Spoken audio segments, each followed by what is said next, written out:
नमस्कार, सत्ता का महासंग्राम देख रहे हैं आप। आपके साथ मैं हूँ लावनी विनीत। इस वक्त हम एक ऐसे शहर में खड़े हुए हैं जिसे न केवल धार्मिक और आध्यात्मिक केंद्र कहा जाता है, बल्कि इस देश के लिए वो राजनीति का केंद्र भी रहा है, राजनीतिक धुरी रही है। और वो नगरी है प्रयागराज की नगरी। प्रयागराज की नगरी में खास तौर से 5वें चरण में चुनाव होना है।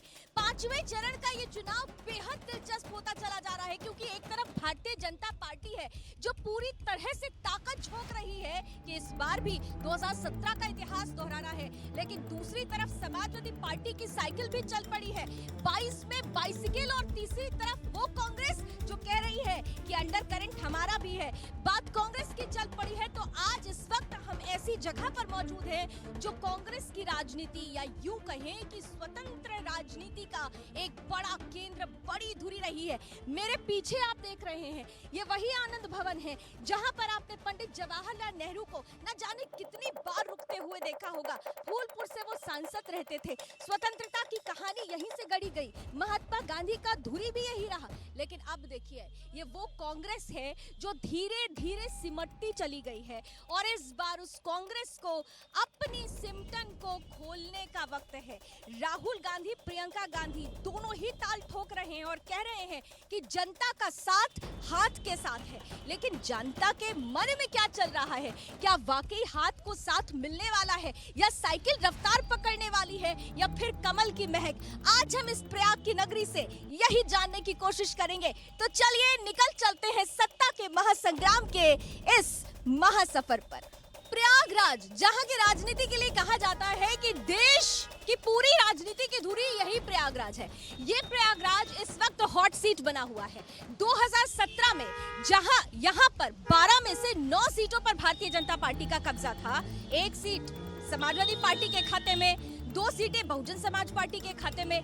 तो ऐसे में ये कहा जा रहा है कि क्या इस बार भारतीय जनता पार्टी वही जीत दोहराएगी, या समाजवादी की साइकिल को रफ्तार मिल रही है, या फिर हाथ का साथ मिल रहा है, या फिर हाथी की धमक है? आइए जरा जनता से ही जल्दी जल्दी पूछते हैं कि उनके क्या मुद्दे और उनके मन में क्या चलता है। हमारे साथ देखिए, ये भैया हैं, थोड़ा बिजी जरूर है। रोजगार की बात कर लेते हैं। भैया, चुनाव आ रहा है, क्या मुद्दा आपके मन में है? वोट डालना है आपको। मुद्दा यही है कि महंगाई बहुत बढ़ गई है, और जो निर्णय निकलेगा गवर्नमेंट जिसकी बने, अब देखते हैं क्या होता है। सरकार बनाने में निर्णायक भूमिका तो आप लोगों की है। तो हमारी तो अकेले की है नहीं, अब और लोगों की देखा जाएगा। हमारे हिसाब से तो महंगाई पर रोक लगानी चाहिए। अच्छा, महंगाई पर रोक लगना चाहिए। भाई साहब, इन्होंने तो कह दिया महंगाई इनका मुद्दा है। आपके लिए इस बार चुनावी मुद्दा क्या रहा? चुनाव का मुद्दा ठीक है, तनी से महंगाई तेल का हो गया, कड़ू तेल का, इसलिए आपसे दिक्कत हो गया, नहीं तो सब तो ठीक है था, कोई दिक्कत नहीं था। इस पर ज्यादा भरोसा? योगी बाबा बड़ी तेजी से आगे बढ़ रहे हैं। अखिलेश कह रहे हैं कि हमारी सरकार आने वाली, साइकिल को रफ्तार है। लड़ाई तो दोनों जने का है, लड़ाई दोनों जने, अखिलेश के भी है, योगी के भी है। बाकी यह है कि अखिलेश जीते के चक्कर में पड़ेंगे, बाकी जीत नहीं पाएंगे। भैया, ये कह रहे हैं कि साइकिल में रफ्तार नहीं आने वाली है, बीच में चेन टूट सकती है, लेकिन क्या आपको ऐसे ही लग रहा है? नहीं, क्या लग रहा है? भाजपा भाजपा लग रहा है। वो तो कह रहे हैं कि भाजपा ने कोई काम ही नहीं किया, महंगाई बढ़ा दी, बेरोजगारी बढ़ा दी। मेन चीज है, जो 100 का चलान था वो 500 का हुआ था, लेकिन वो 500 रुपया यूज हो रहा है। यूज हो रहा है गरीब के लिए बढ़िया यूज हो रहा है। अच्छा, गरीब के लिए बढ़िया हो रहा है। देखिए, सबसे बड़ी बात ये होती है, मिडिल क्लास जो होता है ना, वो सबसे ज्यादा पिसता है, और कहते हैं कि गरीबी की रेखा में मिडिल क्लास ही आता है। आपको क्या लगता है, क्या मुद्दा आपके लिए? मिडिल क्लास तो आता ही है, इसमें कोई कहने की बात तो है नहीं। अगर 75% लोग जो है रोज़मर्रा की ज़िंदगी जी रहे हैं, 75% 80% रोज़मर्रा की ज़िंदगी जी रहे हैं, और जो इनके साथ रोज़ दुकान हटाओ ले जाओ, दुकान हटाओ ले जाओ, ये गरीब अपनी जीविका कैसे चलाएंगे, कैसे चलाएंगे? अब ये बताइए, चाहे सेंट्रल गवर्नमेंट ने, चाहे प्रदेश की गवर्नमेंट ने जो भी किया, इस समय एकदम अच्छा नहीं किया। जो 100 रुपये लीटर फिर एक बार की बढ़ा दिया, चुनाव एकदम सर पे आ गया है, 100 रुपये पेट्रोल कर दिया है। सरसों का तेल देखिए 200-220 भाग रहा है, और अरहर की दाल देख लीजिए 90-100 से 120 पहुंच रही है। मतलब महंगाई आपके लिए एक बड़ा मुद्दा है? बस हमारे लिए नहीं, जो सर्विस पेशा वाला आदमी है, चाहे रोजमर्रा की जिंदगी जी रहा है, महंगाई तो उसके लिए सबसे ज्यादा मस्ट है। योगी बाबा कम बैक करें या फिर साइकिल की रफ्तार या फिर हाथी और हाथ? ग्राफ जो है इस समय लोगों से सुनने से मिल रहा है कि बीजेपी का ग्राफ गिर रहा है और साइकिल का ग्राफ चढ़ रहा है इस समय। जो मैं नहीं कह रहा हूँ, ये पब्लिक कह रही है कि बीजेपी का ग्राफ गिर रहा है। जब आप इस तरह से किसी चीज के ऊपर अभी चुनाव के टाइम पे अगर आप रोकथाम नहीं कर पाएंगे तो चुनाव के बाद देखिए ये बड़ी बात होती है, क्योंकि मिडिल क्लास के लिए क्या होता है, उसकी पॉकेट भरी होनी चाहिए, और अगर उसकी पॉकेट नहीं भरी है, महंगाई की मार है, तो उसके लिए ज्यादा चुनौती हो जाती है। और यही बातें सरकार की कुर्सी हिलाने के लिए काफी होती है। भैया हमारे साथ है, भैया वोट करेंगे? वोट करेंगे ना? क्या मुद्दा रहेगा? हाँ, तो बड़ा बढ़िया खाया आपने, खूब चमक रहा है, किसको चमकाएंगे इसी तरह? अरे अब साइकिल पे चलेंगे और क्या। साइकिल पे चलेंगे तो ये तो कह रहे हैं कि साइकिल अभी एक भैया कह रहे थे कि साइकिल में उतनी रफ्तार नहीं है, चेन बीच में टूट जाएगी। साइकिल चलेगी और बीजेपी ने क्या किया, कुछ नहीं किया। हाँ, उन्होंने कह दिया साइकिल पे ही चलेंगे, और ये तेजी तेजी से पान लगा रहे हैं भैया, बड़ी खूबसूरती के साथ आप लोग पान बनाते हैं। बनारसी पान एक होता है, लेकिन इलाहाबादी पान भी होता है। मैं इलाहाबाद से ही हूँ और ये प्रयागराज का कमाल दिखाएगा। आपकी नजर में, आप तो यहाँ पर बहुत सारे लोगों से मिलते जुलते हैं, क्या लग रहा है इस बार? अब वही बीजेपी आएगी जो आना है, बीजेपी है जो है। अभी तो भैया कह रहे हैं कि साइकिल की रफ्तार है। जैसा कह सोचता वैसे होता है। आप भी तो आपका मुद्दा क्या है? वोट करने निकलेंगे? अरे वही महंगाई है और क्या है, दुकान हटा देते हैं, सब कुछ यही सब है और क्या है। आदमी तो जब कमा नहीं खा नहीं पाएगा तो क्या करेगा। देखिए महंगाई बहुत बड़ा मुद्दा है, महंगाई सबसे ज्यादा बड़ा मुद्दा है। भैया आपके लिए बड़ा मुद्दा क्या है? भैया इस बीच में कोई इंटरेस्ट नहीं लेते, हम क्या करें, रोज खाना रोज कमाना, और इसमें हम क्या कम, किसी को कोई कमी नहीं कर सकते हम। लेकिन जहां मन चाहेगा उसे हम तो योगी सरकार की सब अच्छा ही समझते हैं। अब बाकी लोगों का जो जल्दी करना बाकी लोगों के ऊपर है, ठीक है। देखिए लोगों का नजरिया, परसेप्शन बहुत इंपॉर्टेंट रखता है। युवा भी हमारे साथ है, आ जाओ भैया, जरा आ जाओगे? आ रहे हो क्या भैया? मन नहीं है इनका बात बताने का, मन नहीं है, नहीं मन है इनका, मन नहीं है, छोड़ दो। चलिए इतना थोड़ा है, आगे और आते, इधर आइए आइए आइए आइए, क्योंकि देखिए महंगाई की बात हो रही है और महंगाई के साथ साथ बेरोजगारी की भी बात हो रही है। एक और भैया है, भैया दिलचस्पी देते हैं मुद्दे में बात करने में? नहीं है दिलचस्पी? अरे राजनीति में, इलाहाबाद में होकर राजनीति में नहीं इंटरेस्ट है। सबसे बड़ी चीज आपने देखी होगी कि जब कोरोना काल आया था तो ये कहा गया कि जो असंगठित क्षेत्र है उनको बहुत ज्यादा परेशानी हुई थी। संगठित क्षेत्र में तो एक हद तक थोड़ा सिमट गया था, जो परेशानियां थी थोड़ी सिमट गई थी, लेकिन असंगठित क्षेत्र को सबसे ज्यादा परेशानी हुई थी और उसी असंगठित क्षेत्र को संतुष्ट करने की जिम्मेदारी सरकार पर थी। सरकार ने क्या वो जिम्मेदारी पूरी तरह से निभाई? और अगर निभाई तो फिर क्या इसका असर चुनावों पर होगा? चलिए आगे बढ़ेंगे, कुछ और लोगों से बात करेंगे। चलिए भाई, कुछ और लोगों से बातचीत की जाए। भाई सब चुनाव है, वोट डालेंगे ना? मुद्दा क्या रहेगा आपका इस बार? अब की हमारा मुद्दा ये रहेगा कि अखिलेश को दिया जाएगा, इसलिए क्योंकि कहते हैं बीजेपी के राज्य में जो बच्चे हैं, बच्चे ये बोल रहे हैं कि इनके राज्य में क्या कहते हैं ना नौकरी मिल रही है ना कुछ मिल रही है, इसलिए कहते हैं आपके हम समर्थन देंगे, कहते हैं सब आप। आप क्या मानते हैं? मैम मेरा तो वोट बीजेपी को ही जाएगा, क्योंकि मैं प्रेफर बीजेपी को ही करता हूँ। देखिए बड़ी रोचक स्थिति है, एक तरफ भारतीय जनता पार्टी है, दूसरी तरफ समाजवादी पार्टी। ये चौका लगाने की बात करते हैं, 22 में बाइसिकल की बात करते हैं। भाई ये तो 22 में बाइसिकल कह रहे हैं, आप कैसे चौका लगाएंगे? मैम मैं लगा सकता हूँ, क्योंकि मुझे लगता है कि कंट्री को अगर अच्छा सा कुछ भी शेड्यूल से अगर देखा जाए तो हमारे हिसाब से कि इंडिया इज द, मतलब बोलने के लिए वर्ड्स नहीं मेरे पास है कि ये वर्ड्स नहीं। भैया आपकी नजर में क्या? बहुजन समाज पार्टी। अरे वाह, जबरदस्त कॉम्बिनेशन है यहाँ तो, जबरदस्त कॉम्बिनेशन है। एक तरफ चौका लगेगा, दूसरी तरफ साइकिल रफ्तार पकड़ेगी और तीसरी तरफ under current Bahujan Samaj party का। देखिए छक्का लगेगा, कैसे लगेगा? झंडा लगवा दिया है, देखिए आप चारों तरफ देख लीजिए, केवल वहाँ कांग्रेस लगा है, बाकी लेकिन हम मैं लोगों चाहूंगा तरफ कि इस बार योगी सरकार, एक बार फिर योगी सरकार। अच्छा नहीं, इतना तो जरूर। देखिए मायावती का अंडर करंट इस बार कहा जा रहा है, लेकिन जो अग्रेशन ग्राउंड पर समाजवादी पार्टी और भारतीय जनता पार्टी का दिख रहा है, वो माया दीदी क्यों नहीं दिखा पाई? ये देखिए अमित शाह जी ने भी अभी कहा है हाल ही में कि मायावती जी को आप कमजोर न समझे, वो जमीनी स्तर पे बहुत मजबूत हैं। जमीनी स्तर पे मजबूत हैं, बबुआ को पीछे करेंगी बुआ? नहीं, ये समाजवादी पार्टी ही आ रही है, उसके लिए बेफिक्र रहिए, क्योंकि उनका काम ही अब बोलेगा। जो अभी तक बीजेपी के नहीं बोल पाया वो सिर्फ सपा का ही बोलेगा। शासन सबसे अच्छा बहुजन समाज पार्टी में ही था, ये लोग चाहे जो बोले सब चाहे बीजेपी हो चाहे आपका ये सपा हो, ये दोनों में इतने गुंडे भरे हैं कि पूछिए में। मैम गुंडे किसमें नहीं है, किसमें नहीं है बताया जाए, गुंडे किसमें नहीं है? इतना अच्छा प्रशासन चलाने वाला अगर कोई है, मुझे नहीं लगता कि गुंडे नहीं है। भैया इतना अच्छा बोलने वाला मुझे तो कहीं नहीं मिला, क्योंकि यहाँ पर जो तिगड़ी दिखाई दी है वो साफ साफ ये बता रही है कि under current Bahujan Samaj party का भी है, लेकिन हाथ कहाँ है? कहीं कोई हाथ नजर आता है? हाथ के भैया कहाँ है? यानी कि प्रियंका गांधी जो कहती हैं लड़की हूँ लड़ सकती हूँ, राहुल गांधी जो केरल में जाकर तो वायनाड में कह देते हैं राजनीति अच्छी लगती है, लेकिन उत्तर प्रदेश में भी आकर कहते हैं कि यहाँ के भाइयों की बात ही निराली है। लेकिन यहाँ के भाई और बहन क्या इन भाई बहनों को पसंद कर रहे हैं? ये भी बड़ा दिलचस्प है। आइए थोड़ा और आगे चलते हैं। भाई महिलाओं की भी बात हो रही है, हर कोई कह रहा है महिला सुरक्षा, हर किसी पार्टी के एजेंडे में महिला सुरक्षा है, लेकिन महिलाएं कितनी संतुष्ट हैं ये जानना भी तो जरूरी है।